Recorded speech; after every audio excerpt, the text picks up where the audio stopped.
law. Ibig sabihin batas. So kaya ginawa ang batas sa isang democratic country na kung nasaan tayo ngayon is para maging pantay-pantay ang lahat ng tao. Sa classroom may batas. Bawal lumabas o bawal lumabas. Pero pag sinabing pag nag-comply ka na bawal lumabas, pero may ginawa ka sa pinagbabawal nila, inayos mo yung law ng classroom nyo at sinubmit mo ulit, ay pwede nang pala ikaw lumabas. Mr. Speaker, No. my distinguished colleagues, hindi po nag-comply sa batas ang Abs-Cbn, kaya hindi po sila pwedeng lumabas at magpalabas.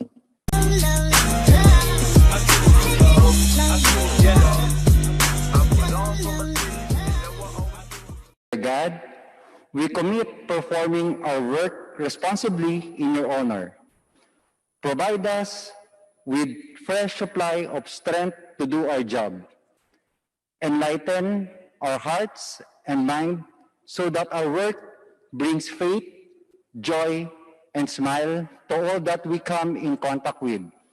Bless our meetings and all the people gathered here today. May we be enlightened by your holy presence, and that through your guidance we will attain our objectives, all for our glory. All this we pray in the most holy name of Jesus Christ. Amen.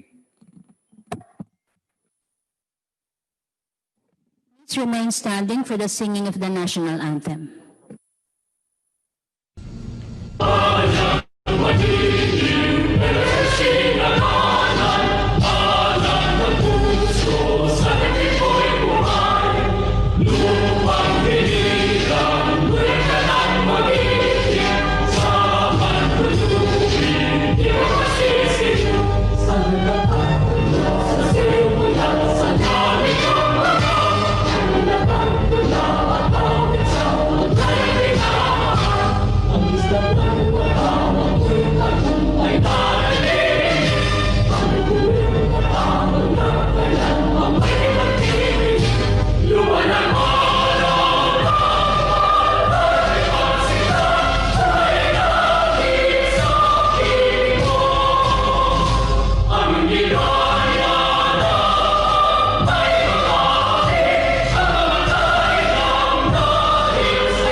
The joint meeting with the Committee on Good Government and Public Accountability is hereby called to order.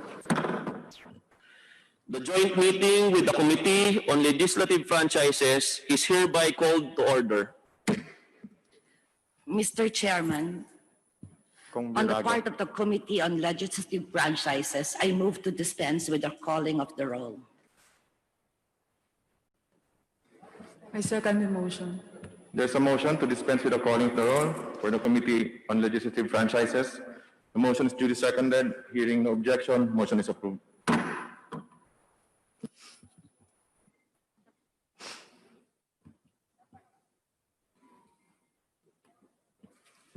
On the part of Committee on Good Government and Accountability, I move that we dispense with the calling of the roll. Second motion. There's a motion to dispense with the calling of the roll for the Committee on Good Government. The motion is duly seconded. Hearing no objection, the motion is approved. Mr. Chairman, on the part of the Committee on the Franchises, I move to dispense with the reading of the minutes and approve the minutes of the March 10 committee meeting. Second the motion. There is a motion to dispense with the reading of the minutes of the March 10 CLF meeting and approve the same. The motion is duly seconded. Is there any objections? Hearing none, motion is approved. On the part of the Committee on Good Government and Public Accountability, I move to dispense with the reading of the minutes of the previous meeting. Second motion. There's a motion to dispense with the reading of minutes. There's no objection. Hearing none, the motion is approved.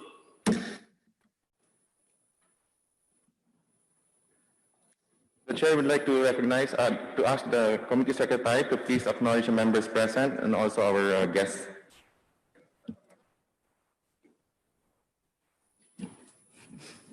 Good afternoon. For our members present here in the plenary, we have Speaker Alan Peter Cayetano, we have Majority Leader Ferdinand Martin Romualdez, the Chairman of both committees, Franz Alvarez and Jose Antonio Cuejan C. Alvarado.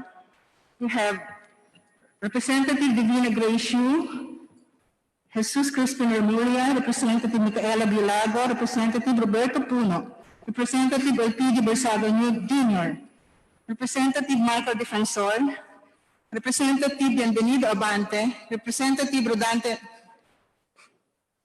El Rey Villaferte, Representative Rodante Marcoleta, Representative David Suarez, Representative Juan Miguel Arroyo, Representative Arlene Brosas, Representative Bambo Tolentino, Representative Raneo Abu, Representative Dan Fernandez, Representative Eric Goyap, Representative Lani Cayetano, Representative Wes Gatchalian. In the Zoom, we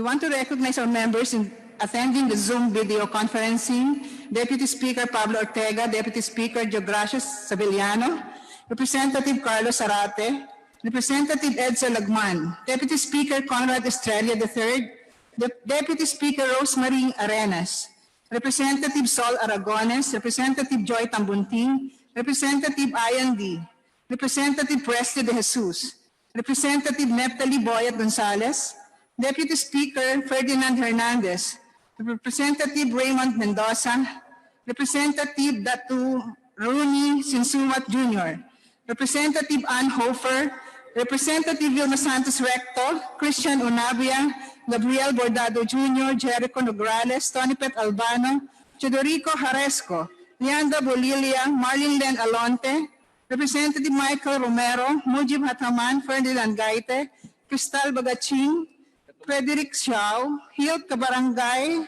Acosta, Rolando Valeriano, Stephen Paduano, Rufus Rodriguez, Sharon Garin, Estela Kimbo, Christopher Jones, Rogelio Pacquiao, Manuel Cabochan III, Godefredo Guya, Jose Pinting Tijada, Ace Barbers, Alfredo Garbin Jr., Yeder Romualdez, Tyron Agabas, Dale Along Malapitan, Edward Maceda, and Representative Onyx Crisologo. For our guest from the ABS-CBN, we have Mr. Carlo Katigbak, Mr. Martin Lopez, Mr. Mario Nepomuceno, Ricardo Vitan, Raymond Miranda, and Ms. Cory Bidanes. For NTC, we have Deputy Commissioner Edgardo Cabarrios. For MBC-DZRH, we have Mr. Angelo Palmones. For NABU, we have Mr. Alberto Laboon. And for Centro, we have Mr. Benjamin Albero III. That's all, Mr. Chair. We have also want to recognize Congressman Strike Revillas too. Most of the members of our committee are joining us via Zoom video conferencing. Likewise, some of our colleagues, members of media and interested parties for or against the application are joining this also via Zoom video conferencing. On the part of the Blue Ribbon Committee of the House of Representatives, I hereby acknowledge the members present. Is also being streamed live on Facebook pages of our Speaker and the House of Representatives. Mr. Co-Chair, napansin ko lang po, the Solgen being absent in this hearing should be enjoined to attend future hearings and explain his side. Why should he not be held in contempt, Mr. Co-Chair? That is correct, Mr. Co-Chair.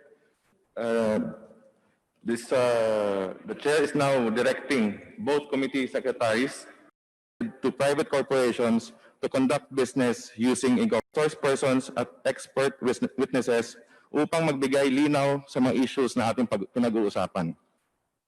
At dahil na din sa malawakang interes ng ating mga kababayan sa isyong ito, kinakailangan mailabas ang lahat ng impormasyon. The whole country will be watching, and if this committee does not do a good job, it is not only the network, but the entire Congress who will be judged.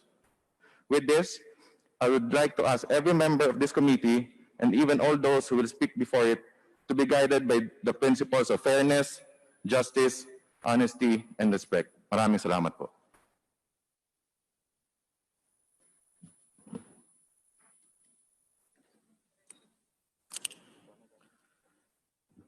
Mga kasama, legislative power is vested in Congress. Ayon sa Article 6, Section 24 ng Konstitusyon, dapat magmula sa ang kapangyarihan ng Kamara to originate a franchise bill is exclusive, plenary, and discretionary. Hindi maaaring mapilit na mabalangkas ang batas ng ating Kongreso kung hindi nito nananais. Hindi tayo dapat pinangungunahan ng iba nating mga kasamahan sa gobyerno. Sa hearing po noong March 10, sa harap ng sambayan ng Pilipino, nagsabi ang NTC at they are under oath, natatalima sila sa payo ng DOJ na mag-i-issue ito ng provisional authority para sa Abs-Cbn hanggang dumating ang panahon na mapagdesisyonan ng House of the People ang aplikasyon sa pagpapalawig ng prangkisa nito na naaayon sa saligang batas. Subalit sa hindi inaasahang pagkakataon, nag-issue ang NTC batay umano sa payo ng Solgen ng cease and desist order laban sa Abs-Cbn upang patigilin ang operasyon ng kanilang himpilan. Ikinagulat ito ng lahat. Ayon sa NTC, sa kanilang tugon sa liham kay Speaker Cayetano at Chairman Alvarez, noong Mayo 14, iginagalang daw nila ang House of the People kung kaya't dinirektahan nila ang Kongreso na magpasa o magpasa na lang ng batas para sa renewal ng Abs-Cbn. Ladies and gentlemen, ayon sa House Resolution ng ating kasamang si Kong Mike Defensor, such act of NTC due to the influence of Solicitor General is a total disregard to the lawful order and authority of the House of Representatives. Sa nasabing resolusyon ni Congressman Michael Defensor, pinaimbestigahan din niya ang NTC at Solgen sa posibleng criminal cases of perjury, violation of anti-graft and corrupt practices, and violation of Code of Conduct of Public Officials. Ang Committee on Legislative Franchises ang siyang nagain ng show cause order sa NTC para maipaliwanag nila kung bakit hindi sila dapat kasuhan ng contempt. Aalamin natin sa pagdinig na ito kung sila ba talaga ay may nilabag o nilabag ba nila ang constitutional right ng Abs-Cbn sa equal protection of laws. Dahil ang are many parts, yet one body. Ating mga kababayan, Chairman Alvarado, Chairman Alvarez, ating pong mga bisita from Abs-Cbn, ating pong mga advocates against the renewal or a new franchise, colleagues, magandang hapon po. So first reminder lang sa atin lahat, whatever happens, we are one body. The Philippines is one body with many parts. The archipelagic nature of our country ensures that we will never be homogeneous in our culture, our tradition, and our belief. Regionalism, tribalism, and political factionism is and always be a challenge for us as a nation. But despite these challenges, we can be one body. But this should not be an excuse for us to act like quarrelsome little children. Di tayo pwedeng parang mga bata na walang rational ang arguments just because we come from different places or backgrounds. We have to learn to be bigger than that which divides us and not allow our own mistrust, ignorance, and hate turn us against each other. Sadly, even as we stand on the verge of a new age, these lessons of the past remain largely ignored. It is still far easier to wallow in our differences instead of celebrating our commonalities. A few months ago, I asked that we all do a little soul searching so that our viewpoints may extend not just to the present, but to include reflections of our past and hope for the future. That we may see the importance of community and solidifying our core values as one nation. Sa crisis po, sinasabi, the best and the worst of us comes out. And the best and worst will flow from our core values. I am happy that Congress, despite all these distractions, all these challenges, have remained steadfast in its commitment to prioritize essential legislation, particularly those relating to the COVID-19 pandemic, to saving lives and saving people's livelihood. Just this morning, the Defeat COVID Committee, headed by Majority Leader Martin Romualdez, and I'd like to thank him, approved the Philippine Economic Stimulus Act, and thank you to the Economic Stimulus Cluster, the anti-discrimination against persons with suspected, probable, and confirmed cases of COVID-19, the paper from the Committee on Banks and Financial Intermediaries. These three measures will form part of Congress' larger AIM, or the Adapt, Innovate, and Manage initiative. It will ease the impact of the virus on those most vulnerable sectors of our society. The Bayanihan We Heal as One Act, despite some delays and mistakes in its implementation, is good law. It covered the last 2 months. Now we are called upon as a nation and here in Congress to discern, to pray, and to work hard towards crafting a new and comprehensive law towards that will address our new lives, our new economy, and what everyone is now calling our new normal. This is an example of one part of the body taking care of the others that are hurting or in need of care. As representatives of the people, we have a duty to listen to what they say. But as leaders of the community, we also have a responsibility to temper what is popular with what we know is right. So ulitin ko po yun, ha.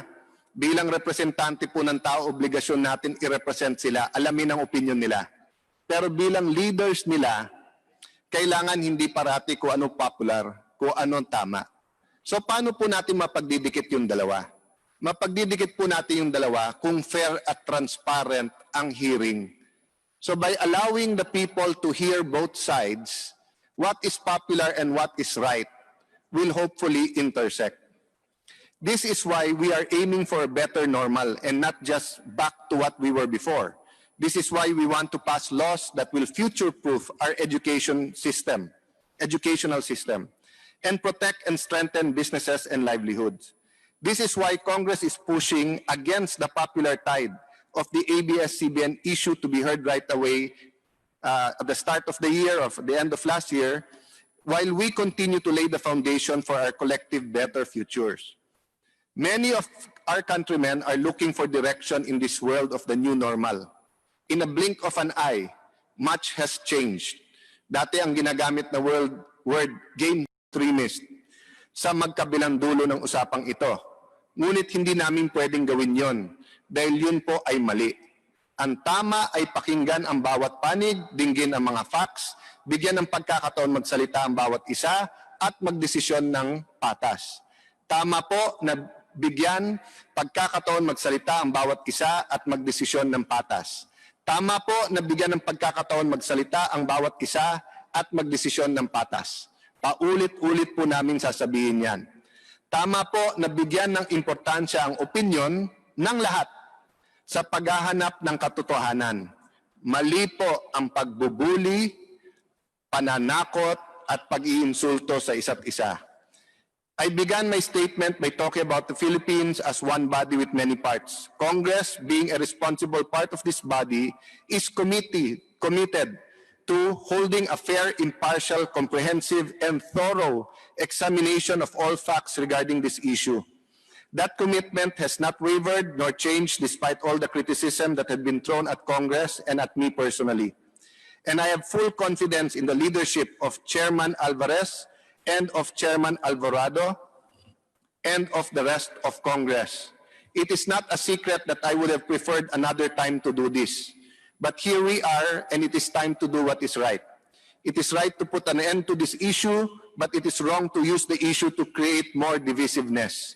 After all, the vitriol and the hate we have seen from this one issue, is it good that franchises are given every 25 years? Yes. We cannot survive this kind of partisanship if we have to do this every year. But let me echo Luke 6, verses 27 to 28, and say, love your enemies, do good to those who hate you, bless those who curse you, pray for those who mistreat you. Huwag po nating hayaan ang galit at puot ang mangibabaw sa usapan ito. Hindi po yan ang ugaling Pilipino. Hindi po yan ang tamang gawain ng mabuting mamayan. Magdebate po tayo, ipaglaban natin ang ating prinsipyo at paninindigan, pero magmahalan din po tayo bilang Pilipino. This hearing is not just about the network and its franchise. It is also about Congress and how we conduct it ourselves. And it will, and this I will promise, we will listen to the facts as they are presented and weigh the opinions as they are given. But we will not be bullied, we will not be threatened, we will not be ignored nor manipulated by anyone from doing our duty, from doing what is right. I therefore enjoin all advocates from both sides, those pushing for the 25-year franchise, and those who are against, whether you are here present today, you are in the Zoom meetings, or you have not attended this hearing, pumunta po kayo dito sa hearings, sabihin yung inyong opinion, present nyo po ang facts. And I also enjoin leaders as one body to decide not just for this generation, for our generation, but let us decide for the next generation of Filipinos. Let us hear all sides with an open mind. Gawin natin ang alam natin na tama. History will look back at the 18th Congress and say, they stood for what is right. Thank you, Chairman, and our full support sa inyong paghihiring sa mga susunod na linggo. Thank you, Mr. Speaker. Now let us recognize the Honorable Majority Leader Ferdinand Martin Romualdez for his address. Honorable Speaker Alan Peter Compañero S. Cayetano, Legislative Franchises Committee Chairperson Franz Chicoy E. Alvarez, and Good Government and Public Accountability Committee Chairperson Kuya Jose Antonio R.C. Alvarado, esteemed members of the committee, honorable members of this august chamber, guests, ladies and gentlemen, a pleasant afternoon to everyone. First of all, please allow me to welcome you to your House of Representatives and thank you for your precious time in attending this joint meeting of the Committee of Legislative Franchises and the Committee on Good Government and Accountability. Our objective in the conduct of the deliberation is twofold. The first is to determine whether Abs-Cbn Broadcasting Corporation merits the congressional grant of the special privilege to operate a nationwide radio and television broadcasting franchise. And second, to ferret out the truth on certain alleged anomalies and violations committed by Abs-Cbn. Our honorable speaker has reiterated during our previous plenary sessions and in his opening statement that the conduct of the hearings on the issues hurled against the Abs-Cbn franchise will be fair, impartial, and thorough. Rest assured that as your majority floor leader, I fully subscribe to this guiding dictum. However, please allow me to supplement an overarching precept.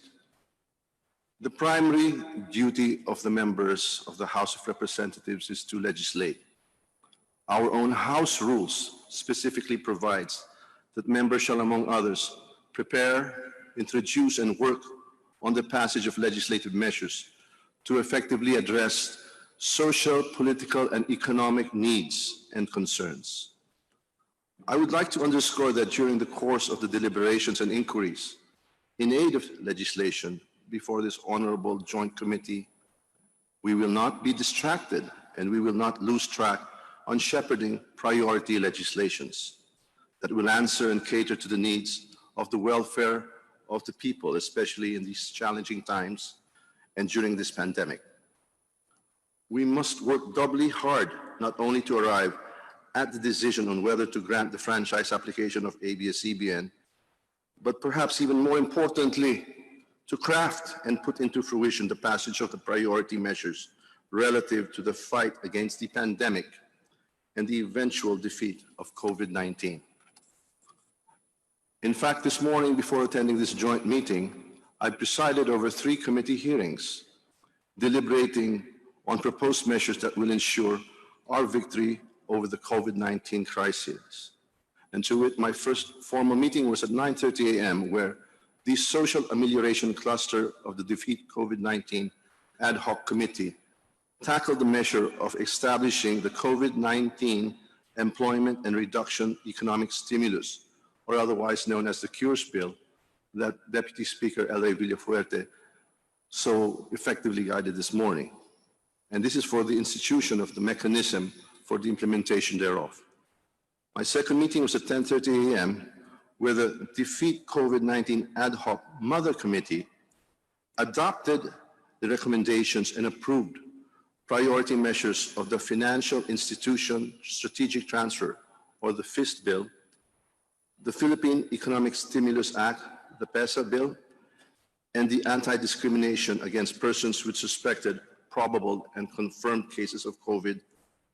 And our third meeting was held at 11:30 a.m., where this representation as the chair of the Rules Committee met with the other members of the said committee to include in the calendar of business for our plenary this afternoon several significant measures. Thus, it is only on this premise and context that I support the continuous hearings of the Committee on Legislative Franchises on the franchise application of Abs-Cbn.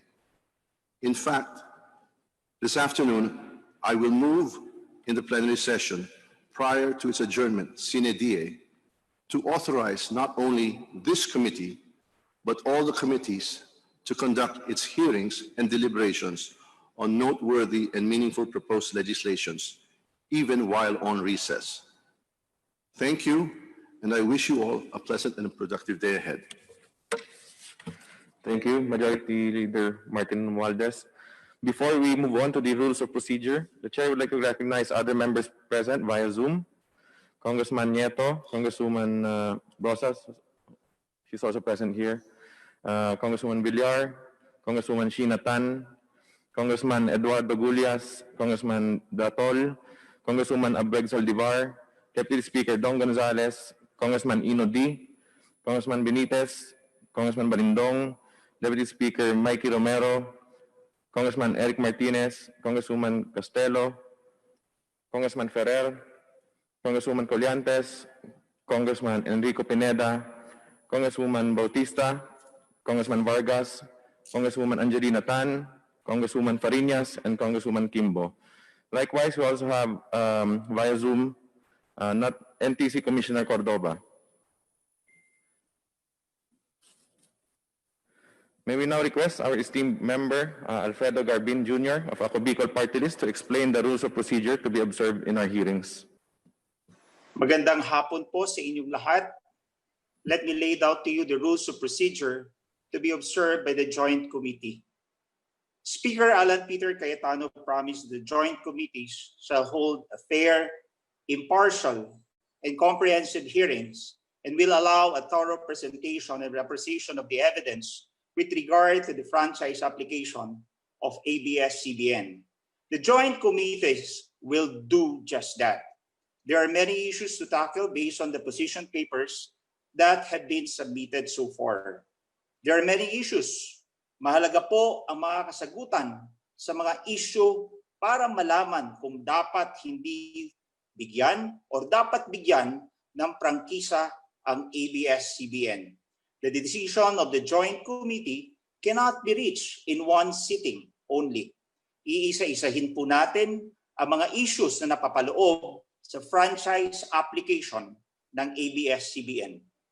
Sa hearings po, una, maglalaan po tayo ng hearing sa bawat issue na kailangang talakayin. And each hearing for a particular issue unang magpipresenta ang ABS-CBN at pagkatapos ay susundan ng tao o partidong kontra dito. Both ABS-CBN and the respective oppositors can present their side by themselves or through a representative like a lawyer or their own official. The parties will be allowed to present documents, audiovisual presentations, and witnesses during the meeting or the hearing.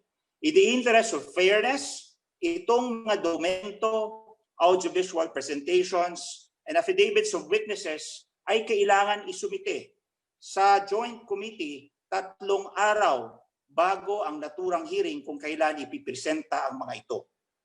Ang Joint Committees ay magbibigay ng kopya ng dokumento, audiovisual presentations, and affidavits sa mga miyembro nila at iba pang interesado or interested parties. The affidavits will be read and documents and ABPs will be shown during the hearing. The affidavits of witnesses shall serve as their testimony. The members of the joint committees can question or examine all witnesses and presenters of documents and audiovisual presentations to determine authenticity and the truth of the matters alleged therein.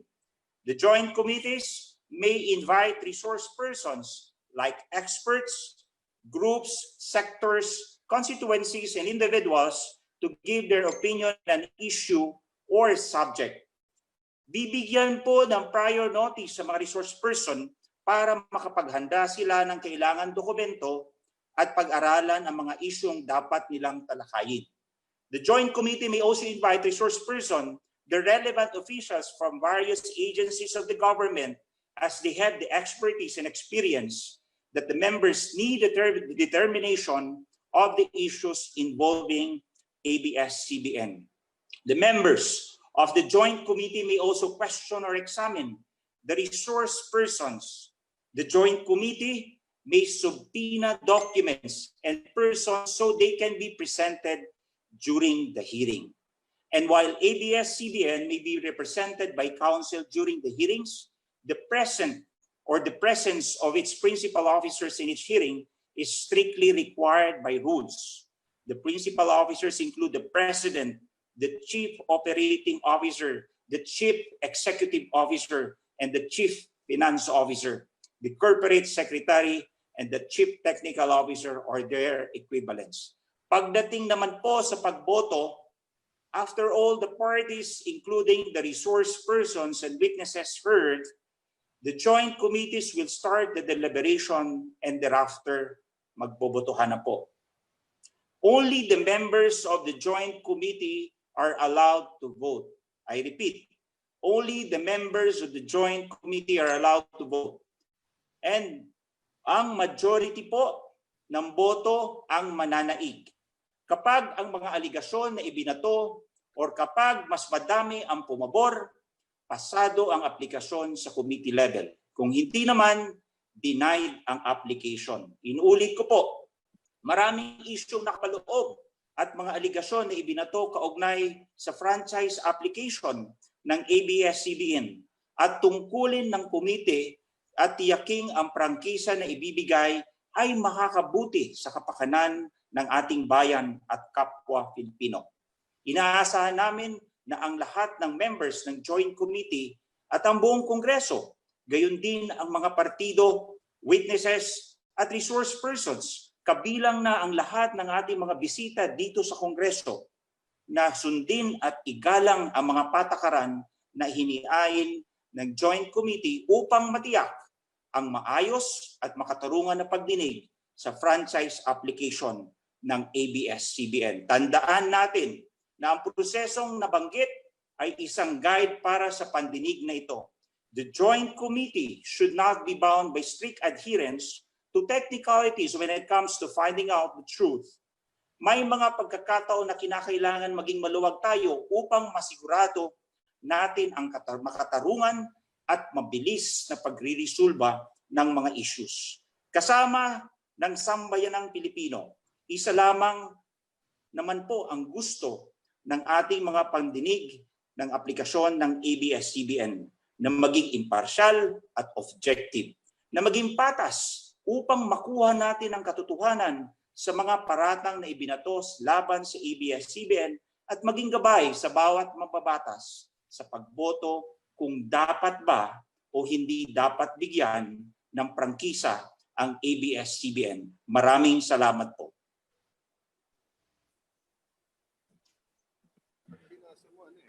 Mr. Chair, Congresswoman Rosas.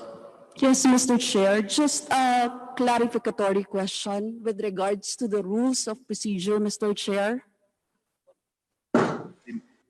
Yes. Mr. Chair, good afternoon. Dear colleagues and guests, I am happy that finally, the Committee on Legislative Franchise convened after a long break. However, I was expecting that this hearing is a continuation of what was begun last March 10. Kung maalala po ninyo, last March 10, the committee promised that as soon as the session resumes this May, it will deliberate the measures on the renewal of the ABS-CBN franchise and allow us, sponsors, to deliver our sponsorship speeches. Dahil po joint hearing ang nakaschedule sa araw na ito at ang primarya sa joint hearing na ito, yung nakasalang na resolutions, hindi po ba tatagalang pagtalakay sa mismong mga franchise bills? Mr. Chair, I would like to know, o gusto ko lang pong malaman at maitala sa record kung kailan yung petsa ng actual deliberation ng aming mga panukala, Mr. Chair. Congresswoman Rosas, start na po natin ngayon. But just like what I explained when tumawag po ako sa lahat po ng authors para pakiusapan po, na kung maaari po, dahil meron pa po tayong session mamaya, marami rin pong importante pa po na itatalakay, na lahat po ng sponsorship ng lahat ng authors ay sama-sama na po sa ating next hearing para po tuloy-tuloy po tayo. Para hindi naman po may mauna lang, tapos yung iba sa sunod. So ito isang hearing lang po na tuloy-tuloy po ang lahat ng authors po. Maraming salamat, Mr. Chair. Pwede na po bang malaman kung kailan yon, Mr. Chair? Pwede po bang maitakda ngayon, Kung Mr. hayaan Chair? na po natin na Congresswoman Rosas na matapos na itong ating lahat ng nasa agenda, by the end of this hearing, malalaman na po natin. I would like to suggest, Mr. Chair, as early as possible. Ano po, kung po pwede, dahil meron lang tayong isang hearing on Friday, kung pwede po sanang ganon or sa immediate. Maraming salamat po. Suggestion lang po yun. Thank you very much, Duly Mr. noted Chair. po, Congresswoman Point Rosas. of order, Mr. Thank Chair. you. Quick point of order, Mr. Chair. I'd Congressman just like Defensor. to clarify, Mr. Chair, that the previous hearing that started in March 10 does not relate whatsoever to the current hearing, Mr. Chair, because doon po sa mga nangyaring naging problema doon sa prangkisa. So gusto ko lang ho, Mr. Chair, ilagay yun sa record kasi baka ho ang ilagay parang continuation to nung dating hearing. Hindi po. Bago po itong hearing dahil nga po sa nangyaring expiration ng franchise. And I agree with the wisdom of the chair kung paano pong ayusin yung mga prangkisa na for renewal at kung ito po'y bagong renewal at ito iniwan ko sa desisyon ng ating komite. Thank you, Mr. Chair. Thank you, Congressman Defensor. There are 12 bills pertaining to the franchise application of ABS-CBN, which were referred to the Committee on Legislative Franchises. 11 of those bills are for renewal, namely House Bill 676 by Congresswoman Violago, House Bill 3521 by Deputy Speaker Arenas, 3713 by Congresswoman Tambunting, 3947 by Congresswoman Aragones, 4305 by Deputy Speaker Santos Recto, 5608 by Deputy Speakers Gonzales, Pimentel, and Congressman Lechon, 5705 by Congressman Rodriguez, 5763 by Congresswoman Ramirez Sato, 6052 by the Makabayan Bloc, 6138 by Congressman Go, and 6293 by Deputy Speaker Legarda. One bill is for a new grant, House Bill 6654 by Congressman Rufus Rodriguez. So lahat po ng ating mga 12 bills na for renewal ay Congressman Tonitino. Point of clarification, Mr. Chairman. We are talking of a new franchise here. So are we going to consider all those filed bills wherein the title are all renewal? So renewal is different from new bills. So the process should be bills in index, then first reading, referral. So are we going to consider all those bills filed with title of renewals. But of course, there's one bill filed by Congressman Rufus for a new franchise. All the 12 bills, all the 11 bills for franchise renewal will be amended and consolidated to the bill of Congressman Rufus Rodriguez for a new grant. So i-amend po natin and consolidate na lang po para ma-simplify na po lahat. And then we also have 3 resolutions at hand. House Resolution 639 by Representative Lagman and a number of members regarding the immediate processing of the House bills filed. House Resolution 846 by Congressman Mike Defensor for an inquiry on the perjury by NTC and Solgen and on their possible violation on anti-graft laws. And then House Resolution 853 by Deputy Speaker Duterte, Congressman Tolentino, and Yap. House Resolutions 846 and 853 are jointly referred to the Committees on Legislative Franchises and Good Government. We also included the show cause order issued to NTC's officials requiring them to explain why they should not be cited for contempt. Their response, which has been received by this committee, forms part of this hearing. We will have the sponsorship of the said measures under consideration at the next hearing. So now we move on to the opening statement by ABS-CBN. We now recognize Mr. Carlo Katigbak, President of ABS-CBN, to give the opening statement. The Honorable Chairman of the House Committee on Legislative Franchises, Congressman Franz Alvarez. The Honorable Chairman of the House Committee on Good Government, Congressman Jose Antonio C. Alvarado. The Honorable Speaker of the House, Alan Peter Cayetano. The Honorable Majority Floor Leader, Martin Romualdez. The Honorable Members of this committee. The Honorable Members of the House present at the plenary and on Zoom, good afternoon. Para sa ating mga Pilipino, ang pagmamahal sa pamilya ay pinakamahalaga. Ang ABS-CBN po ay ang aking pamilya. Isang pamilya ng 11,000 taong naghahangad magserbisyo sa bayan. Sa nakalipas na mga linggo, nagdurusa po ang pamilya ko.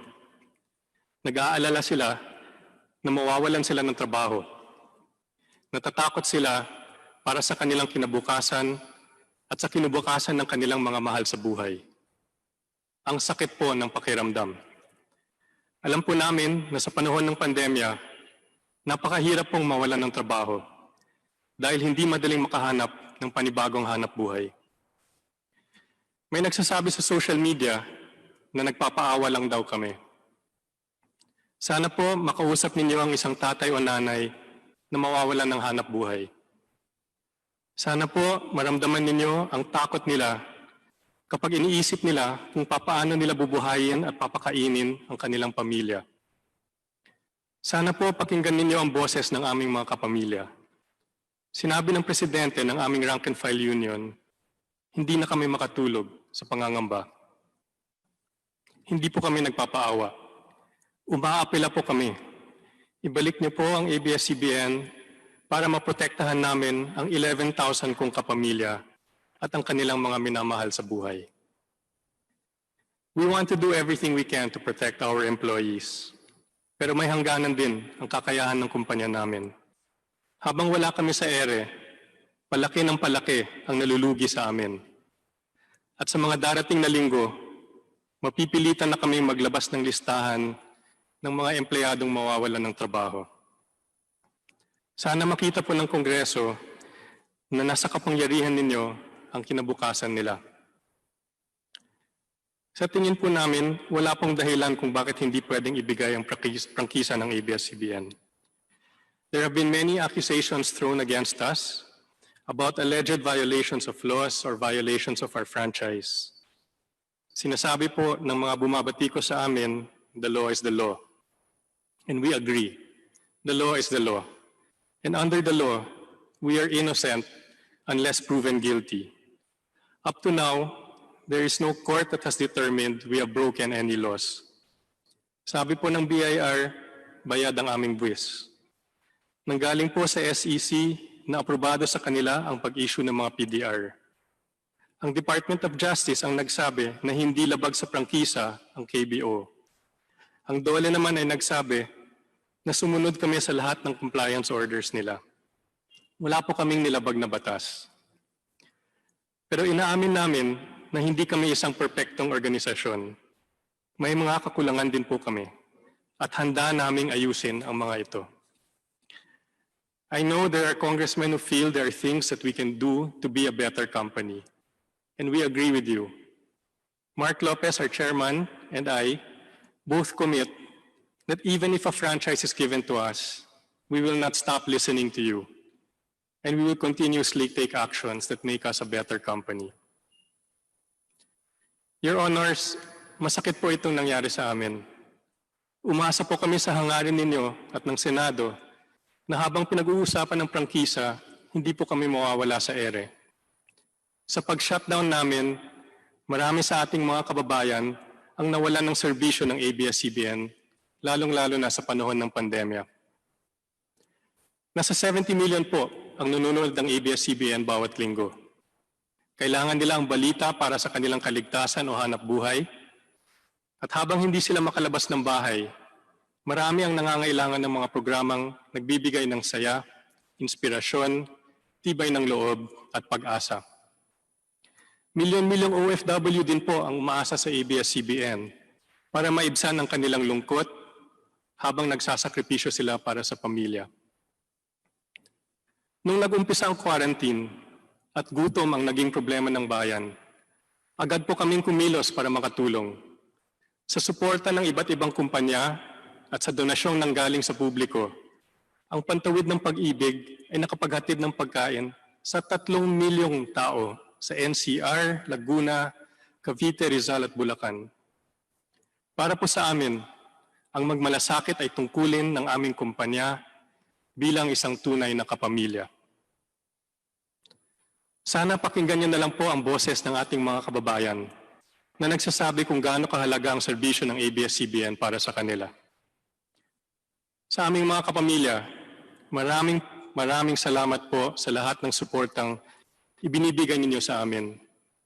Sana maparamdam ninyo sa inyong mga mambabatas kung gaano kahalaga ang ABS-CBN para sa inyo. Naniniwala po kami, ang pagbigay ng isang prangkisa ay nakasalalay sa serbisyong na ibibigay sa taong bayan. ABS-CBN deserves a future only if it has made your lives better. Your Honors, nasa mga kamay ninyo ang kapakanan ng marami. Ang aming mga empleyado at ang kanilang mga pamilya, ang ating mga kababayan na umaasa sa serbisyo ng ABS-CBN. Hinihingi po namin na bigyan ng prangkisa ang ABS-CBN. Tapat po kaming naglilingkod sa bayan sa mahabang panahon. Wala po kaming nilibag na batas at nangangako po kami na patuloy kaming magsusumikap na maging mas mabuting kumpanya. We commit that even after receiving our franchise, we will have the humility to listen to the public on how ABS-CBN can continually be of better service to our country. Thank you for this opportunity. We place our trust in your love for family and your love for country. Maraming salamat po. Mr. Chairman, with your permission, may we show a short video. Those opposed to the application, the chair would like to recognize additional members who are joining us today via Zoom. Congressman Enverga, Congresswoman Suarez, Congressman Chato, Deputy Speaker Pimentel, Deputy Speaker Legarda, Congresswoman Elago,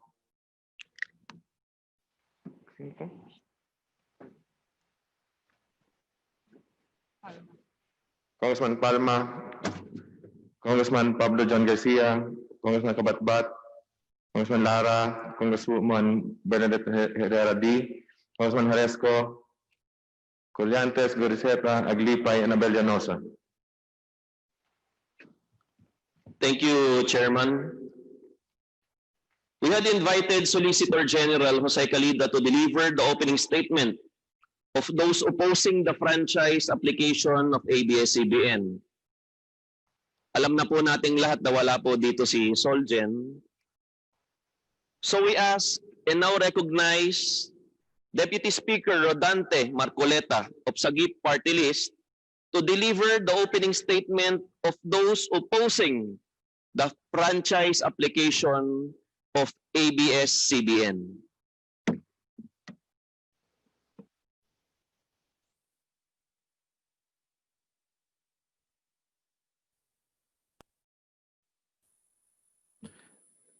Deputy Speaker, you're now recognized.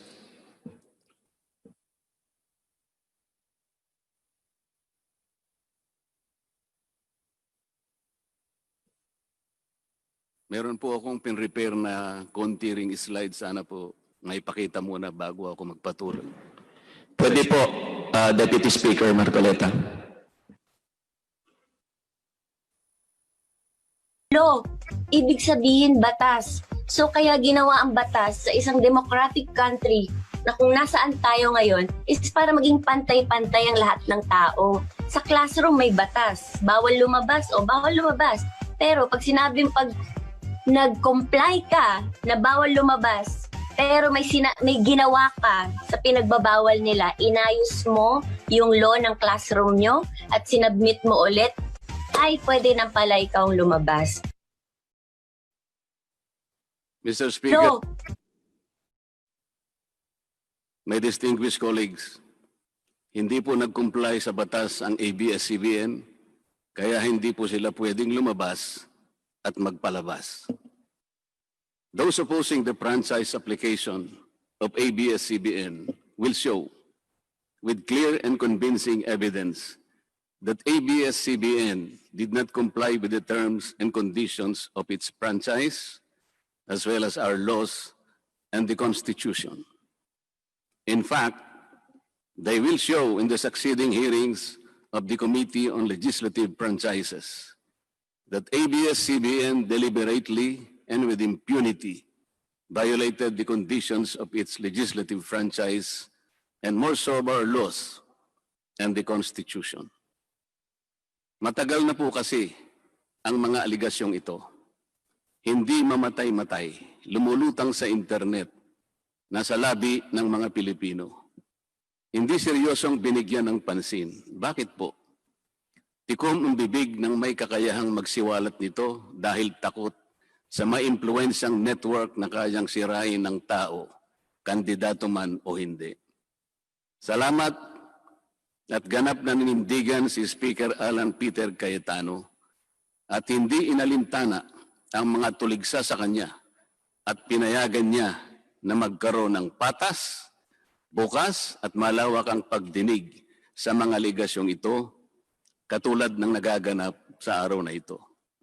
Ang banggit nga po sa John 8:32 ay ganito, "And you will know the truth, and the truth will set you free." Violation of the Constitution. Number 1, franchise is longer than 50 years. Hindi na po dapat payagan itong pagre-renew ng prangkisa ng ABS-CBN. Dapat na pong isara ang pinto para sa kanila. Bakit po? Because the ABS-CBN has been using the airwaves for more than 50 years. 53 years today, to be exact. Our Constitution says that Congress can grant a franchise of up to 50 years only. Taong 1957, nang makuha ni Don Eugenio Lopez Sr., may-ari ng Chronicle Broadcasting Network o CBN, ang Alto Broadcasting System o ABS. Simula po noong 1967 ay naging ABS-CBN na po ang tawag dito dahil sa merger ng ABS at CBN. Kung susumahin po natin ang prangkisa nito simula noong 1967, ay 53 taon na po itong gumagamit ng airwaves magpahanggang ngayon.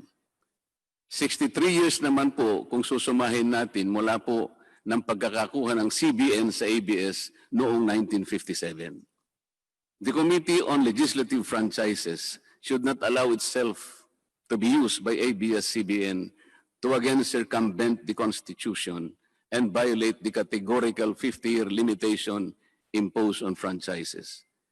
Hindi na po dapat buhayin muli ng Kongreso ang prangkisa ng ABS-CBN sapagkat ayon po sa ating saligang batas, ang buhay ng prangkisa ay hindi dapat lumampas ng 50 taon. EDSA Revolution. Siguro po may mga ngatwiran at sasabihin ng ganito. Sinara naman nung martial law ang ABS-CBN. Di po ba? Dapat huwag bilangin ang panahon na yon. Tanggapin po natin sandali na isinara nga ang ABS-CBN simula Setyembre 23, 1972, pagkatapos na ideklara ang martial law. Pero hindi po ba nagbukas din ito agad matapos na ito ay mabawing muli ng pamilya Lopez noong EDSA Revolution? Hindi ba't kulang-kulang 13 taon din po ang namagitan na panahon? So let's assume that we subtract 13 years from the 63 years that ABS-CBN has been in operation starting 1957 when CBN acquired ABS. Hindi ba't 50 taon din po ang magiging resulta? Ibig pong sabihin, tapos na at paso na pa rin ang prangkisa ng ABS-CBN with or without martial law. Hindi ba't sobra-sobra pa rin ito at lalabag pa rin sa ating saligang batas? Naging palasak nga noong panahon ng martial law ang kantsaw na tama na, sobra na. Subalit ang mahalagang tanong po ng taong bayan na hindi pa nasasagot magpahanggang ngayon ay kung paano biglang nabawi ng mga Lopez ang ABS-CBN mula sa pag-aari ng gobyerno pagkatapos maitalaga ang Cory administration. Sinulatan po noon ni dating Senador Lorenzo Tanyada ang Presidential Commission on Good Government na isoli na sa mga Lopez ang ABS-CBN kahit may arbitration pang nagaganap sa pagitan ng pamahalaan at ABS-CBN. Na i-turn over po agad ang istasyon ng ABS-CBN sa mga Lopez sa kabila ng wala pang pagtukoy sa tunay na pagmimay-ari nito ayon sa kautusan sa Board of Administrators na binuo sa Letter of Instruction number 1 ni Pangulong Cory Aquino. Sa ngayon po ay wala man lang mailabas na papeles tungkol dito ang PCGG. Nagbayad po ba ang ABS-CBN sa Administrasyong Cory Aquino? Nag-public bidding po ba? Bakit tila ura-urada at habang magulo pa ang lahat dahil katatapos lang ng EDSA Revolution, ay biglang napasakamay na muli ng mga Lopez ang ABS-CBN? Nakabatay po ba ito sa batas? Hindi po ba dapat sagutin ng ABS-CBN ang mga tanong na ito upang mapanagot po ang dapat na managot kung meron man? Foreign ownership. Puntahan naman po natin ang muling pagbubukas ng ABS-CBN noong 1986. Pati po kasi noong panahon yun ay may paglabag na rin sa ating saligang batas. Ano po kaya yun? Dahil Amerikano at hindi Pilipino ang may-ari at namahala sa ABS-CBN na mariing ipinagbabawal ng saligang batas. Congress should deny the franchise application of ABS-CBN for its clear violation of the Constitution, requiring 100% Filipino ownership and management of mass media companies. ABS-CBN's former president, Mr. Eugenio Gaby Lopez III, was an American citizen when he took the helm of the company in 1986 as director, then president, and then chairman in the later years. It was only in 2000 that he petitioned for recognition of Filipino citizenship and was issued a certificate of recognition as a Filipino citizen in 2002. At kahit sabihin po natin wala na ngayon sa management ng ABS-CBN si Ginoong Gaby Lopez, nagpatuloy pa rin ba sa paglabag sa saligang batas ang ABS-CBN? Opo. Dahil magpahanggang ngayon ay nagbebenta pa po sila sa mga banyaga, mga hindi Pilipino, ng pag-aari o ownership rights ng ABS-CBN.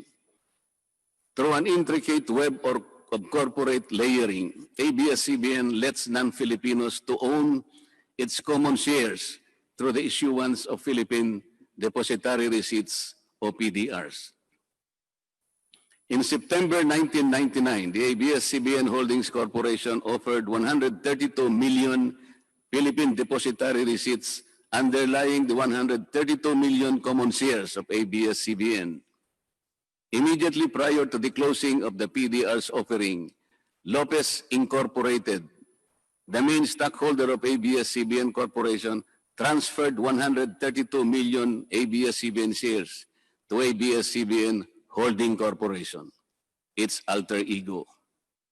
With the many rights afforded to the holders of these PDRs, most of whom, if not all, are foreigners, ABS-CBN Corporation virtually allowed these foreign holders beneficial ownership and potential voting rights. This is a circumvention of the strict foreign equity restriction imposed by the Constitution on mass media companies. Quite obviously, the ABS-CBN PDR instrument, a creative financial mechanism, is being used as a subterfuge to indirectly own the underlying ABS-CBN shares of stock. Violation of workers' rights under the Constitution. ABS-CBN violated the rights of its own workers. It denied them their just share in production as required by the Constitution. It committed unfair labor practices, which consequently denied its employees the benefits required by law to be provided to all employees. Isang halimbawa po dito ay ang asunto na isinampa ng halos 100 o mahigit sa 100 manggagawa ng ABS-CBN sa National Labor Relations Commission o NLRC dahil sa pagtanggal sa kanila dahil sila raw ay mga talents lamang at hindi mga regular na empleyado. Nanalo po ang mga manggagawa sa NLRC at maging sa Court of Appeals. Bakit hindi na lang nila sinunod ang hatol at umapila pa ang ABS-CBN sa Korte Suprema? Ito ba yung sinasabi po kanina sa opening salvo na ang pagmamahal sa kanilang kapamilya ay ganun na lamang? Mali naman po yata na sabihin ng ABS-CBN na lampas sa 11,000 ang mga empleyado nito dahil kung ito po ay masusi nating iimbestigahan, may 2,661 lamang. 2,661 ang mga regular na empleyado nito. Ang karamihan po o mahigit na 8,500 na kawani ng ABS-CBN ay tinagurian nilang independent contractors or talents, project workers at contractuals lamang kahit na pang-regular na empleyo ang trabaho nila. Ayon po sa ating labor code, kapag pang-regular ang tungkulin ng isang manggagawa, dapat siyang gawing regular employee. Hindi dapat contractual. Hindi dapat independent contractor, talent, o kaya'y project worker lang. Malinaw na labag sa batas ang ginagawa ng ABS-CBN. Sana ay ibalita rin po ito ng TV Patrol upang mabunyag ang libo-libong endo sa kanilang bakuran. ABS-CBN has not regularized its contractual workers and talents despite performing the functions of regular workers. It even forced some of its workers to sign employment contracts containing waiver of the right to regularization. And those who refuse were unceremoniously terminated from work. ABS-CBN has subcontracted most of its production work to subcontractor production companies, despite the fact that production is directly related to its core business. These production entities are paid minimally, whose workers obviously get lesser benefits and take-home pay compared to ABS-CBN's regular employees. And yet, the profit generated by ABS-CBN from its independent production companies appear greater than its expenses, especially those expenses that are even deductible for income tax purposes. Kung kaya't hindi po may kakaila sa publiko na napakarami ng labor cases na hinarap at haharapin pa ng ABS-CBN. Ang masaklap pa po dito ni hindi nagbibigay ng contribution ang ABS-CBN para sa benepisyo ng kanilang mga empleyado. Dahil po sa 2,661 lang ang regular employees nito, ang mga ito lang ang may benepisyo. Ang iba po na mahigit 8,500 na nagtatrabaho sa ABS-CBN ay wala po ni katiting na government-mandated benefits na natatanggap katulad ng SSS, PhilHealth o kaya Pag-ibig. Kanina po sa opening salvo, narinig po natin na ang kanila pong isinasangkalan ay yung kanila pong mga kawani, mga manggagawa. Ang Kongreso pong ito ay nakikidalamhati. Nalulungkot din po. Bakit naman po hindi? Kung pwede po nating ipaghalimbawa, sandali lamang po, ang ABS-CBN sa isang jeepney driver. Alam po niya na wala siyang prangkisa. Nagsakay po siya ng napakaraming pasahero. Yung mga pasahero naman po, bago sumakay doon, hindi naman niya tatanungin sa driver, Mamang driver, mamang chopper, kayo po ba ay may prangkisa? Yung rota po ba ninyo, pinapayagan yan? Wala pong nagtatanong na gano'n kasi mabilisan pare-pareho pong nagmamadali. Ano pong masita siya ng LTFRB? Gagamitin po ba nung driver na yon o nung taxi driver na yon o yung bus operator na yon? Kawawa naman po yung pasahero namin kung patitigilin mo ngayon. Meron pong pupunta sa ospital, meron pong pupunta sa trabaho, meron pong pupunta sa eskwela. Napakarami pong gawain itong mga taong ito. Ito po ba ang ibibigay po ninyong halimbawa? Hindi po ba dapat kayo muna ang kauna-unahan na nag-isip ng kapakanan nila? Ilagay ninyo sa magandang kalagayan ang pagpapatupad ng prangkisa ninyo at wala pong malalagay sa alanganin. Huwag po ninyong isasangkalan ngayon ang inyong mga manggagawa at kani-kanilang pamilya. Hindi po ganun. Sasagutin po ninyong aligasyon na ito, hindi po sa pamamagitan ng emotional appeal. If this indeed the true house of the people, the Committee on Legislative Franchises must side with the poor workers of ABS-CBN in denying its franchise, justice to them will be finally served, although ironically, this will also entail some sacrifice on their part. Political bias. ABS-CBN has been biased and partisan in favor of particular candidates and against certain candidates during the 2010 and 2016 presidential elections, contrary to the terms of its franchise and in violation of the Omnibus Election Code. Hindi naman po lingid sa kalaman ng marami, kung hindi man lahat, kung paano naging pro-Noynoy Aquino ang ABS-CBN noong 2010 at pro-Grace po at Lenny Robredo naman noong 2016. It is also a matter of record that ABS-CBN failed to air some of President Duterte's political advertisements during the 2016 campaign period, despite receiving the payment for said political ads. Ang masakit po dito, kung hindi pa sila pinigilan ng korte sa pamamagitan ng isang TRO, ay nakahanda na palang ipalabas ng ABS-CBN sa bisperas mismo ng pagtatapos ng campaign period ng 2016 presidential elections. Ang mga anti-Duterte advertisements na binayaran ng isang dating senador, sinadya ang timing para hindi bigyan ng pagkakataong makasagot pa si Mayor Duterte na noon ay kandidato bilang presidente. Mabuti na lamang at napahinuhod ng ang korte ng petisyon ni Speaker Alan Peter Cayetano na noon po ay Vice Presidential Candidate ni Pangulong Duterte at dagliang nag-issue ng TRO ang korte sa ABS-CBN. It is now a public knowledge that President Rodrigo Duterte and Speaker Alan Peter Cayetano expressed their disappointments over ABS-CBN's unfair reportings and meddling in previous elections. For those opposing the franchise application,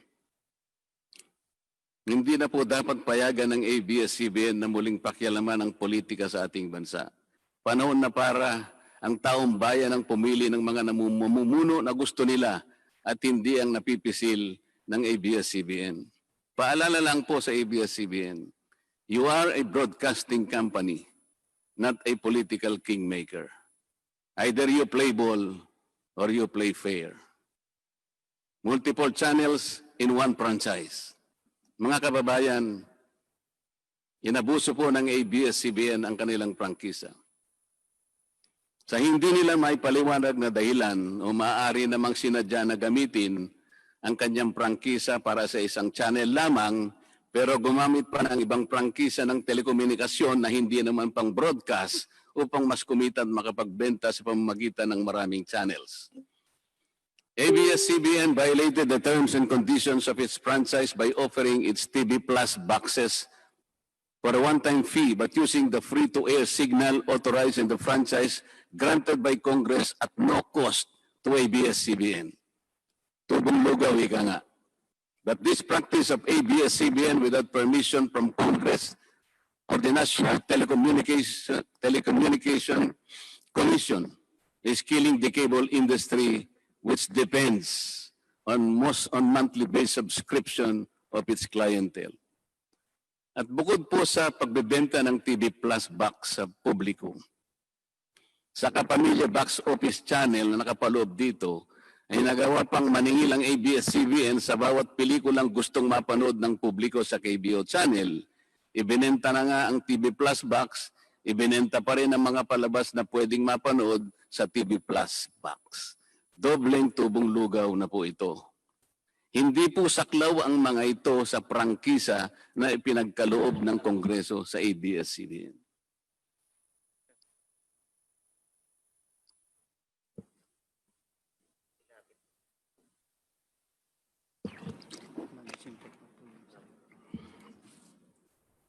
ABS-CBN, contrary to the terms and conditions of its franchise, operated this pay-per-view channel, otherwise known as the Kapamilya Box Office or KBO, without a valid permit from the NTC. And despite NTC's order to refrain from operating a PPB until the issuance of an appropriate guideline for the same, ABS-CBN continued its operation until the expiration of its franchise on May 4, 2020. Tax evasion. ABS-CBN also violated the terms and conditions of its franchise by engaging in tax avoidance schemes, which deprived the government of the much-needed revenue. It used its wholly owned subsidiary, Big Dipper Digital Content and Design, Inc., a PESA-registered company, as tax shield. Its main customer is ABS-CBN Hungary. And because of this unconscionable tax avoidance scheme, ABS-CBN alleged effective tax rate in 2018 was at negative 5%. This means that ABS-CBN managed to avoid paying taxes in 2018. Bakit po ang GMA7 na hindi naman kasing laki o kasing yaman ng ABS-CBN ay nakapagbayad ng buwis sa pamahalaan ng 1.6 billion pesos noong 2018? Samantalang ang malaalamat na ABS-CBN ay walang binayarang buwis. Bakit naman nakalibre ang ABS-CBN noong 2018 sa negative income tax nila na 84 million? Ibig sabihin po nito ay may tax credit pa ang ABS-CBN at ang gobyerno pa ang lumalabas na may utang dito. Wala pong pagkakaiba ito, mga kababayan. Sa isang taong nangutang sa tindahan, binigyan pa ito ng sukli. In 2019, ABS-CBN again did not pay its rightful taxes. It avoided this by entering into compromise agreement with the Bureau of Internal Revenue, with the latter accepting the settlement of 152 million pesos plus from ABS-CBN, equivalent to only 40% of its assessed deficiency in income tax, value-added tax, and documentary stamp tax payments. But this is only one among the 4 other cases lodged by the BIR at the Court of Tax Appeals, all of which were also settled by compromise. Bakit po ganun? Hindi po ba nando sa prangkisa ng ABS-CBN na babayaran nila lahat ang rightful taxes? Kinakailangan po bang sila ay habla pa ng BIR bago sila mapilitang makapagbayad lamang kahit settlement lamang? Ang linaw po ng kanilang prangkisa na babayaran lahat ang kaukulang buwis. Bakit kailangan pong sila ihabla at idemanda pa ng BIR para lamang sila ay makapagbayad? There are also allegations to date that ABS-CBN's Lingkod Kapamilya Foundation, ALKFI, is being used as ABS-CBN as tax shield, and that ALKFI also failed to file donor's tax return and pay the donor's tax. Ito po ang mas nakalulungkot dito, mga kababayan. Kapag politiko o government official ang nagkawang gawa, Epal ang tawag dito ng ABS-CBN. Kahit mula pa sa sariling bulsa ng politiko ang pinanggalingan ito. Pero kapag ito ay galing sa lingkod kapamilya, puro pangalan ng ABS-CBN ang kanilang pinangangalandakan, katulad po ng nakita natin ngayon. Alam naman natin na galing naman sa lahat, sa mga donors ang pondo na ginamit nila. Meron po kayang nanggaling sa yaman ng ABS-CBN. Di baling ang pantulong ng ABS-CBN ay galing sa donasyon ng ibang tao. Di baling ang perang pantulong ay mula sa tax avoidance ng kumpanya. Ang mahalaga ay mapalabas nila sa pamamagitan ng sa mamamayan, katulad po ng nakita natin ngayon na napakabuti at napakabait ng ABS-CBN. Kami po ay naniniwala na unti-unti na pong nabubuksan ang katotohanan sa ating mga mamamayan. Hindi po ba mas maganda at katanggap-tanggap na tumulong sa kapwa ng walang nalalabag na batas at buong sikap pang nasusunod ang prangkisa? Dahil po ba kayo ay nakapagdudulot ng saya, ng aliw sa ating mga mamamayan? Dahil po ba kayo ay nakapagbibigay ng inspirasyon, ng pag-asa, ng katatagan ng loob na kagaya po sa opening salvo kanina ng representative ng ABS-CBN? Hindi na po ba natin susundin o tutuparin, isasaalang-alang ang ating mga batas, ang ating saligang batas, o kaya ang prangkisa ninyo? Makakapagpasaya naman po tayo. Makakapag-inspire po tayo na hindi po tayo lumalabag sa batas.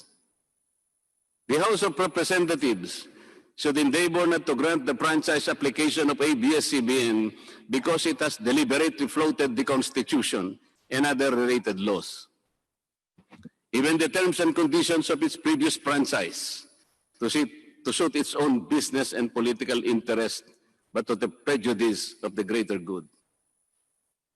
The grant of a legislative franchise is merely a privilege and not a matter of right. Congress has the exclusive constitutional authority to award, alter, or revoke this privilege when the common good so requires, as in this particular case of ABS-CBN. We believe that it is but right for the House of Representatives to deny this time the franchise of ABS-CBN for flagrantly violating the Constitution and related laws, even its own franchise, making it unworthy of the grant of this special privilege by the state.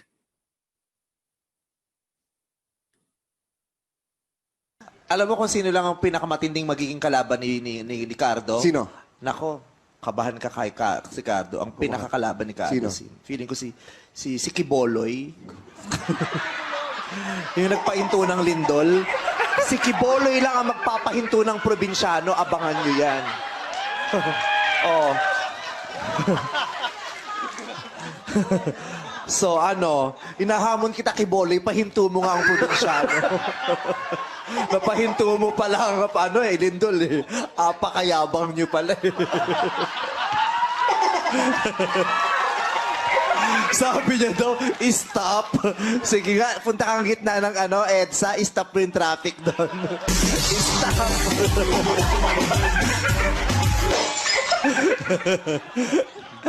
Iba ka, Kiboloy. Alam mo kung sino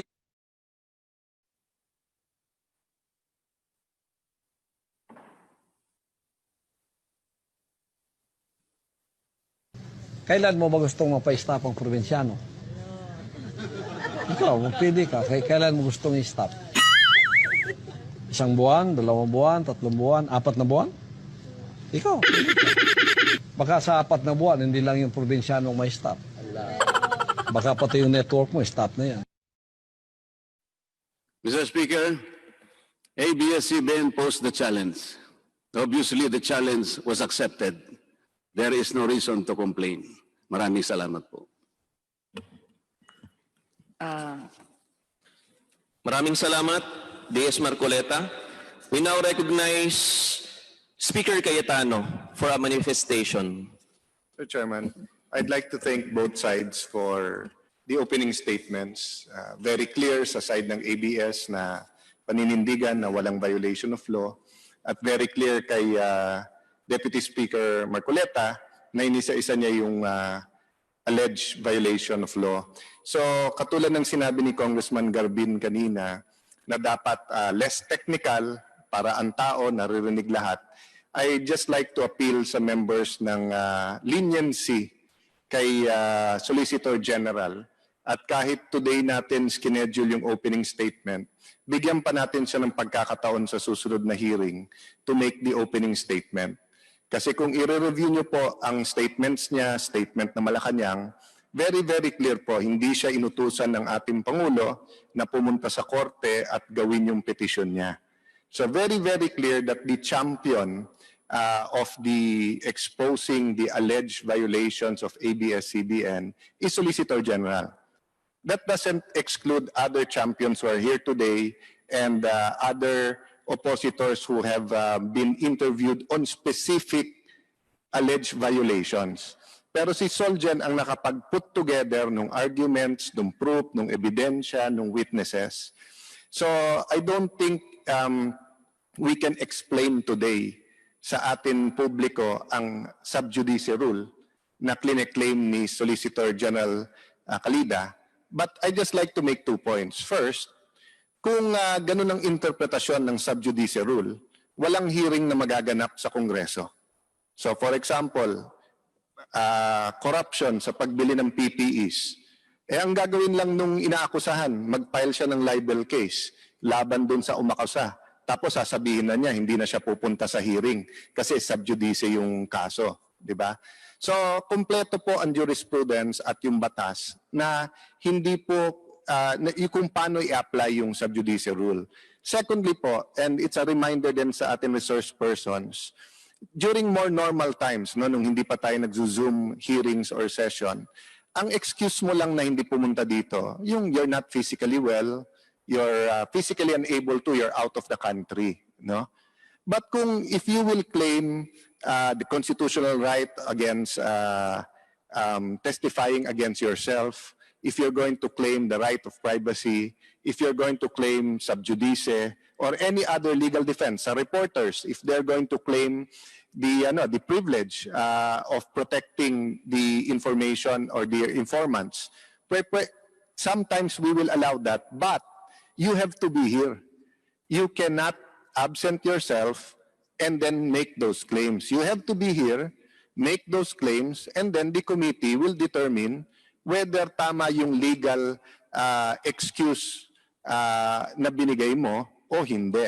So, I know that earlier Chairman Alvarado already stated that we will be sending him a letter, but also to extend him the courtesy na makapag-prepare din siya ng opening statement or at least a summary ng allegations against ABS so that to be fair to our executives from the ABS-CBN at sa kanilang mga empleyado, masagot naman nila punto kada punto. And I think the opening statements today, and we're going to hear some more, are the best evidence na talagang pag nagharap-harap, ang tao makakapag-decide na kompleto yung impormasyon nila. So yun lang po sa akin, appeal na muli nating imbitahin, mula natin bigyan ng pagkakataon at lahat ng oras at oportunidad ang Solicitor General Calida na ma-present yung kanyang nalikom na impormasyon. If this was the budget hearing, he cannot absent himself. And in the budget hearing, any member can ask him, can you give us a summary of the petition you filed against ABS-CBN. So wag na nating hintayin yung budget hearing sa July o August bago natin siya matanong. Para nga harap-harapan po at yung mga membrong naghihintay sa Zoom at gustong magsalita, makapagsalita. Thank you to our two dear chairmen. Thank you, Mr. Speaker. The Joint Committee Secretariats are directed to be more lenient to the Solicitor General, and please ask him to be here on the next hearing. Before we go on to the closing remarks, the Chair would like to recognize more members present via Zoom. Representatives Lacson, Mark Go, Exter Romualdo, Nograles, Robes, Romulo, and Ramirez Sato. The Chair would like to recognize now Congressman P.D. Barsaga for the closing remarks. Mr. Chair. Congressman Rosas. Yes, Mr. Chair, just a clarificatory question again. I heard kanina si Honorable Representative Garbin said sa rules of procedure pa rin po, ikaklaro ko lang po, sinabi niya na ang boboto para sa franchise ay both ba? Committee on Good Governance and Committee on Members Legislative. ng franchise lang po ang pwede bumoto sa Committee sa on Legislative franchise Franchise. Thank you bills. very much, Mr. Chair. Thank you. Sa ating minamahal ng Speaker, sa Chairman ng Committee on Franchises, pati na sa Chairman ng Good Government, at sa ating Majority Floor Leader, sa mga kasama ko sa Kongreso, sa mga kinatawan ng ABS-CBN. Narinig natin kanina ang pahayag ng mga kinatawan ng ABS-CBN sa pangunguna ni Ginoong Carlo Katigbak at kanyang sinabi, "The law is the law. Ang batas ay batas, ngunit ang ABS-CBN ay walang paglabag sa batas na ginawa sa ilalim ng kanilang prangkisa." Narinig ko rin ang sinabi ng ating Deputy Speaker, Congressman Marcoleta, at sinasabi niya maraming violation ang ginawa ng ABS-CBN. Mayroong paglabag ang ABS-CBN sa ating saligang batas sa pagkuha nila ng ABS-CBN ng Lopez family pagkatapos ng EDSA Revolution. Sinabi rin ni Deputy Speaker Marcoleta na ang prangkisa ng ABS-CBN ay umabot na sa 63 taon in violation of the maximum requirement of 50 years sa ating saligang batas. At sinabi niya rin, mayroon ding paglabag ang ABS-CBN sa constitutional requirement na 100% Filipino ownership ang kinakailangan sa mass media sapagkat ang kanilang dating Pangulo, Eugenio Lopez, allegedly is an American citizen. At sinabi rin niya ang akusasyon na mayroong paglabag ang ABS-CBN sa pag-i-issue ng Philippine Depository receipts sapagkat ito ay pinagbibili sa foreigners which would be an indirect violation of the constitutional mandate that it should be owned only by citizens of the Philippines. Mayroon ding umanong paglabag sa ating labor code at paglabag sa pagbabayad ng buwis. Sa katunayan, nagkaroon siya ng comparison sa mga buwis na binabayad ng GMA7 at ABS-CBN.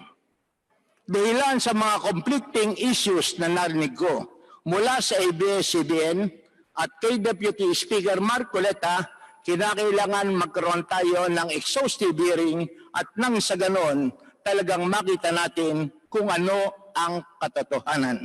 Kaya minumungkahi ko sa ating mga chairpersons na mag-schedule tayo ng hearing at nabanggit naman ng ating majority floor leader that at the end of the session today, bibigyan niya ng karapatan ang mga committee na magkaroon ng session even during the time that we are in recess.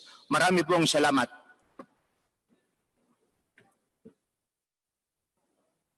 Before we suspend our hearing, may we ask from our guests from ABS-CBN when they will be ready for our next hearing? Kailan po ninyo masasubmit lahat po ng mga kailangan ninyong mga AVPs or presentation documents regarding sa next topic natin, which is yung mga lahat na nabanggit po ni Kong Barsaga?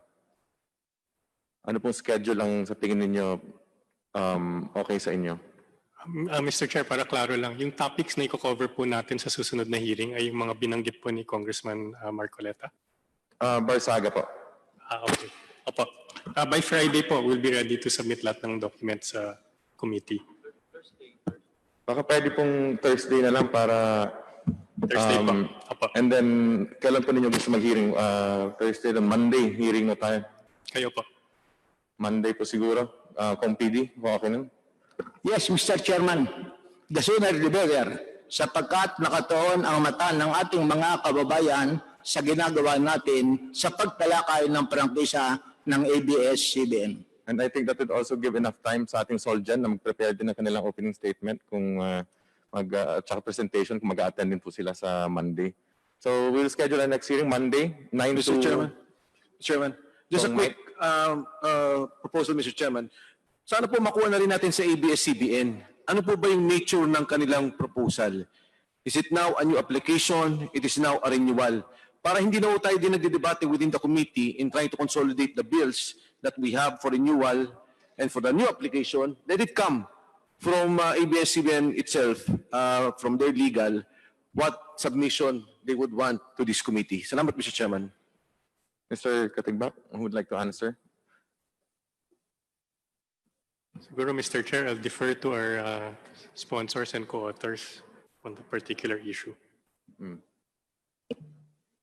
Sino mong co-author na mag-ano ngayon dito? Kong Rufus? Sa Zoom ba si Kong Rufus? Comsec, pakicheck. Comsec, pakicheck si... Paki-on yung mic ni Kong Rufus Rodriguez. Ay, ikaw na, Kong Arlene? Rufus Mr. Chairman.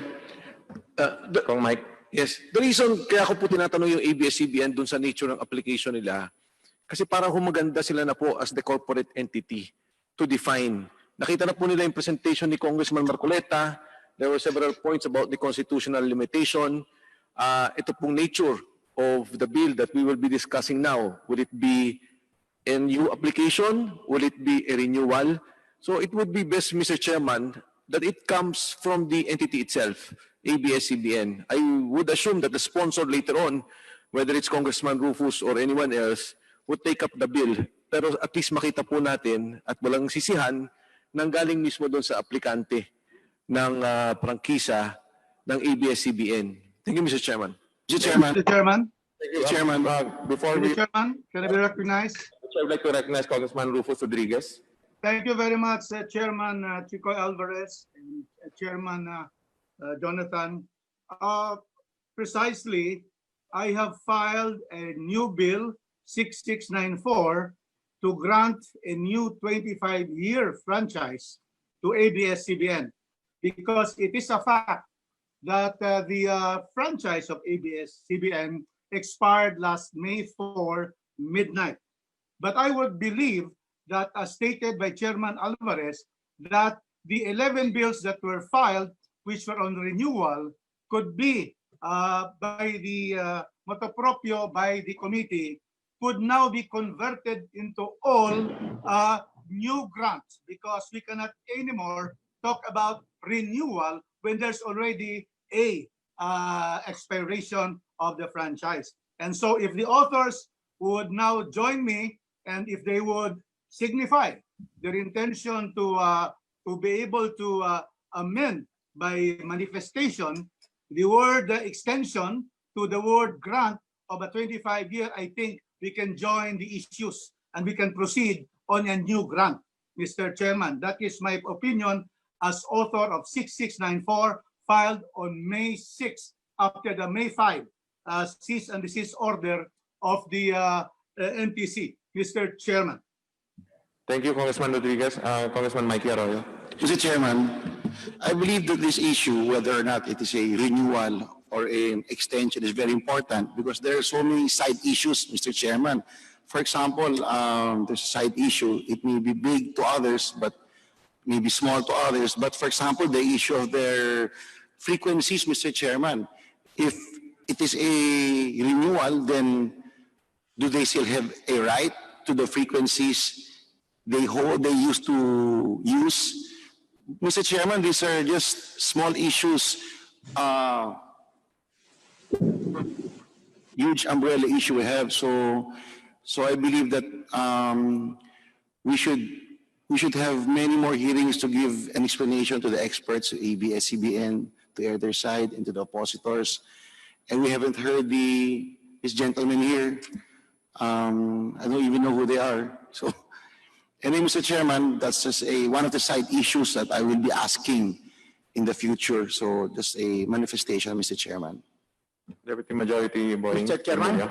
Mr. Chairman, I would like to respond to the remark of the Honorable Rufus Rodriguez. The committee cannot amend a bill filed by a proponent at any time. It has to be the proponent himself filing an amendment to their bill filed. But since it has become moot and academic, I believe that it is just proper for them to refile a new bill for a new grant of franchise.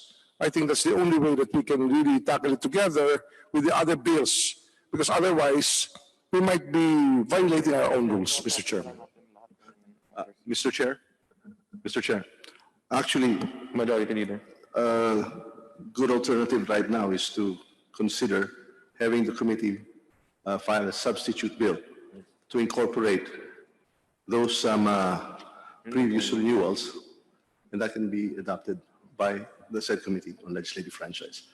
The chair is now directing the committee secretary to just file a substitute bill to consolidate all the franchise renewals. Congressman PD. Clarification, Mr. Chairman.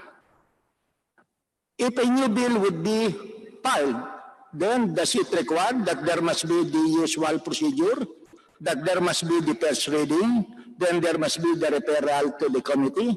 And if this would be the procedure, then we cannot have the hearing next scheduled Monday. Baka ang isipin ng tao, pinagtatagal pa lamang natin to. Bakit hindi na natin i-consolidate na lamang ng committee at gawin na lamang renewal in order to obviate any technicality, considering, not renewal, but a new franchise, considering that right now, there is nothing to be renewed in as much as the franchise has already expired. Renewal presupposes that the franchise is existing. And we cannot blame our colleagues when they file the bills asking for renewal because at that particular time, the franchise of ABS-CBN has not yet expired.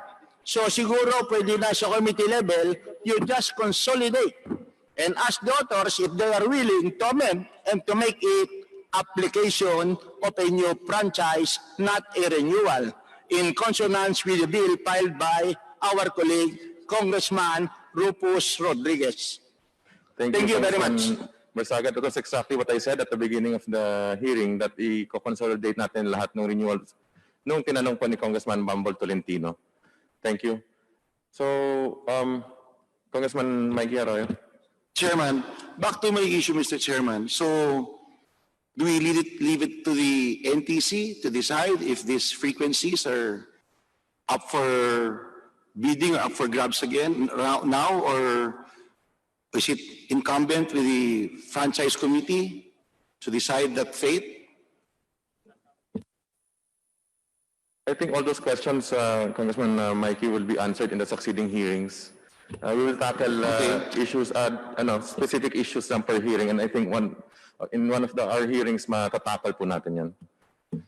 Mr. Chairman, I'm just saying this as a small side issue because I believe the issue that ABS-CBN is trying to say that it is important that we give livelihood to their workers and that they have they can give entertainment and provide news to our people. So I'm not trying to belabor my issue. I'm just saying it is a side issue, but I believe it is of equal importance, Mr. Chairman.